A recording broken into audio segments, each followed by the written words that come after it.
প্রতিটি মানুষ আমাদের প্রতিদিনের জীবনে তার কাঙ্ক্ষিত লক্ষ্যে পৌঁছাবার চেষ্টায় কখনো ব্যর্থতা বা অসম্মানের মুখোমুখি হয়ে মানসিকভাবে ভেঙে পড়ে।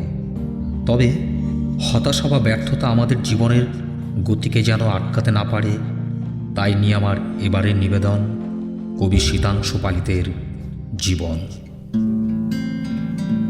জীবন মানেই নতুন ভোর, সূর্য ওঠার পালা। জীবন মানেই হতাশা নয়, ভাঙা গড়ার খেলা। জীবন মানেই নতুন স্বপ্ন, সফল হবার আশা। জীবন মানেই লড়াই অনেক, দুঃখ জয়ের ভাষা। জীবন মানেই একদিনের নয়, বহুদিনের সংগ্রাম। জীবন মানেই শুধু তোমার ভালো থাকা নয়, অন্যকেও ভালো রাখার নাম।